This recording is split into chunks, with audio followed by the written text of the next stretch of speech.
Bonjour Jean-Paul Bonjour. Baptez. Faut-il faire attention à la désinflation? Oui, même si c'est étrange, sinon paradoxal. Parce qu'on peut se dire que le problème majeur de l'économie, c'est de croître sans inflation. Et donc, que s'il y a moins d'inflation ou de la désinflation, ça veut dire que l'on traite le malade et que ça va mieux. Mais ça n'est pas vrai. Ça n'est pas vrai si on en fait trop. C'est-à-dire que l'inflation, il en faut, mais pas trop.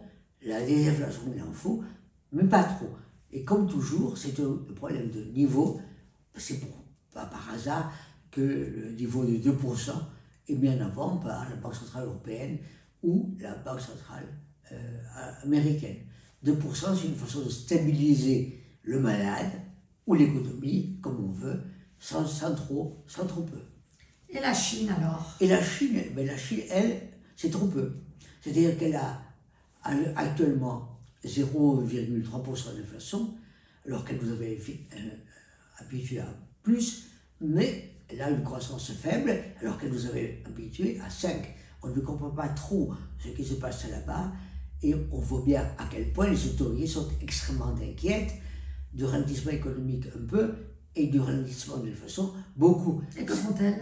Et ce qu'elles font, c'est qu'elles font des programmes de soutien au logement en particulier, et elles viennent de décider de mettre 850 milliards de dollars pour soutenir l'activité économique et le logement, parce qu'elles craignent fondamentalement une inquiétude majeure qui arriverait chez les ménages, qui arrêterait de consommer et qui plongerait l'économie à ce moment-là dans une récession qui serait cette fois-ci mondiale. Comme toujours, il faut un peu de désinflation, mais il faut beaucoup la surveiller. Il faut toujours la surveiller. Regardez ce qui se passe et regardons ce qui se passe à l'heure actuelle dans le monde. Aux États-Unis, on a de l'ordre de 30% d'inflation avec des taux d'intérêt à 5. Donc ça y est, la crise après Covid est faite et il faut baisser les taux encore. Regardons ce qui se passe en Union européenne.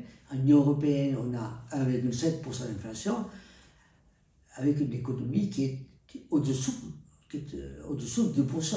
Donc il faut baisser les taux d'intérêt considérablement pour soutenir l'activité économique. Et en France? Et en France, c'est presque pire. Ou c'est pire. C'est-à-dire que l'on a une inflation à 1,1, donc on sait, ça y est, la désinflation est faite, nous avons gagné contre l'inflation, mais la croissance est aussi à 1,1, et donc on a un problème majeur pour soutenir l'activité économique, parce que nous avions d'une certaine manière pas cessé l'inflation. Mais soutenir l'activité économique, comme on fait quand on a la dette que l'on a, c'est là que l'on trouve le problème majeur de l'économie française.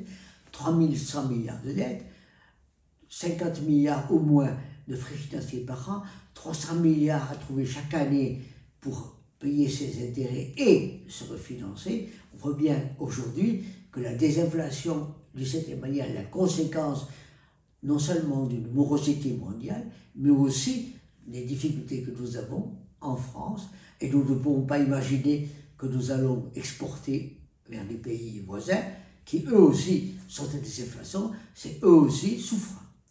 En fait, ce qui se joue est sur la prochaine décennie? Oui, on ne le dit pas en France, mais on s'imagine que la désinflation, c'est fait, que le budget, une fois qu'il sera voté, c'est fait. En réalité, nous sommes partis pour 10 ans de cure. La désinflation est une cure longue. Merci Jean-Paul Baptez. De rien. Je vous invite à vous abonner, je vous invite à liker, je vous invite à en parler, je vous invite à faire des commentaires. Donc, je vous invite. Merci.